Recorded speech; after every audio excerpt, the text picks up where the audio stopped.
Greetings and salutations, everybody. This is obviously your guy, Lite here, and today we're going to be talking about this play-to-earn airdrop by a game called Backwoods, which is on Solana. And all of the things you really need to do in order to get started playing this game is to basically have a Solana-based wallet. Obviously, I recommend Phantom.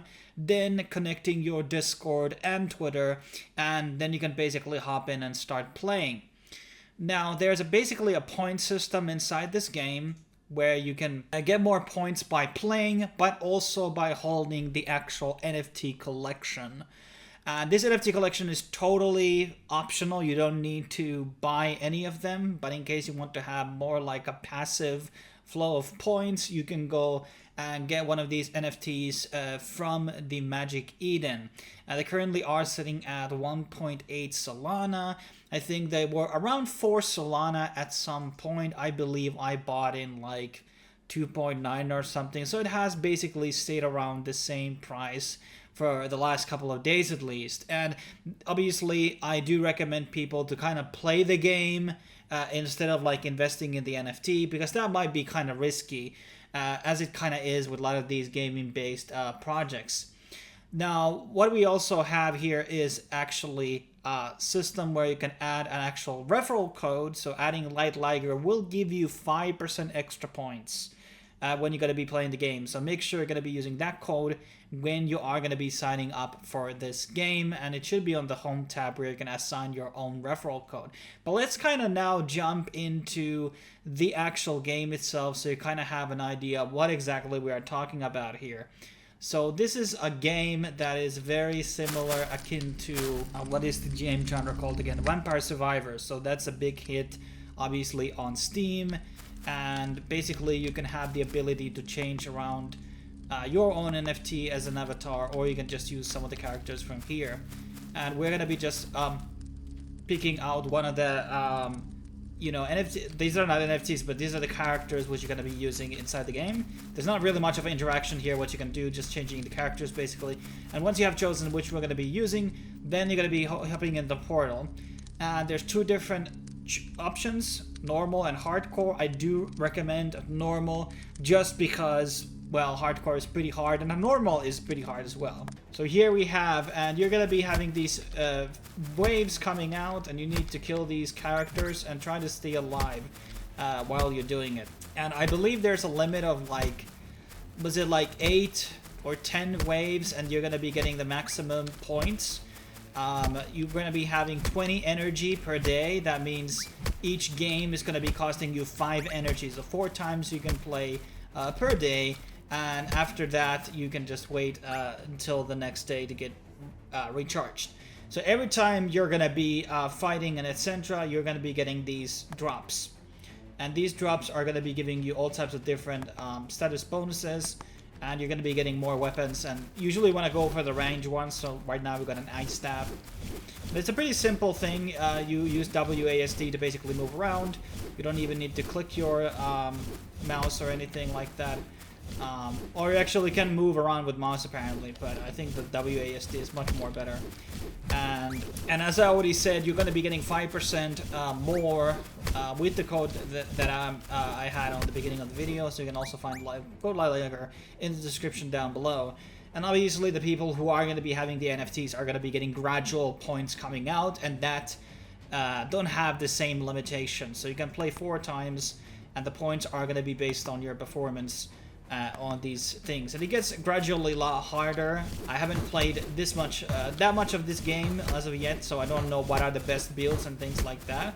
And it's actually, there is an addicting factor to these types of games. I mean, I thought like the Vampire Survivor was like this weird manifestation, but I mean, as a genre, it kind of makes sense, and it's a bit like autopilot, but I mean, I think it's been downplaying the genre altogether.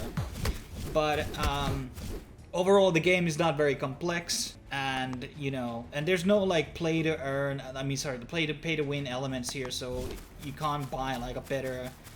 All the NFTs have the same statistics and stats and all that stuff, so they're all very similar. We don't have the exact date for the actual airdrops, but there is like actual table on their documentation page which goes into of the actual statistics and how the points are being distributed. I think always the thing you want to actually go for is to just be high on the leaderboard as possible. And when also in the battlefield, make sure to pick up the coins in the chest, because those are going to be giving you stuff that are pretty important for the winning. And now we're going to go for the what else do we have here? We can't afford this. Sadly, you can't. You can also lock these, so they will be there for the next run. I'm gonna save up for money for that one. As far as I know, it's not working on mobile or anything, so this is like desktop only. And yes, you will be, no money is required also on the wallet, so I guess there is kind of like a possibility of cycling around, I guess. But then again, you like have to play a lot. I mean, playing 4 games per day, I don't know how long it's gonna be taking. Maybe an hour or something less than an hour, maybe 20 minutes, depending on how you perform. So if you have a lot of time, I guess you can like set up multiple accounts and just like keep grinding. But I don't know if they're gonna be having any forms of like anti-cybal things. Okay, let's see. We now got the ice staff here. Let's go for that. And maybe crossbow is a nice one. Okay, now we got a crossbow, 2 staffs, pretty invincible. But I have taken, I mean, paying attention to the game while talking here on the screen is not one thing. And I'm gonna be doing probably a video on talking about some other play-to-earn opportunities obviously going on right now. There are plenty of them actually upcoming, and there's a lot of interesting games also coming on which are becoming more and more higher quality. Back in like when we started in crypto in 2020, there wasn't really many high quality games out there. This is actually not that poorly done. I don't know if this is a fork of any existing Vampire Survivor game, because I never have played these games before. It's not exactly my genre, but when I think about it from the perspective of blockchain game, it's like not actually too bad.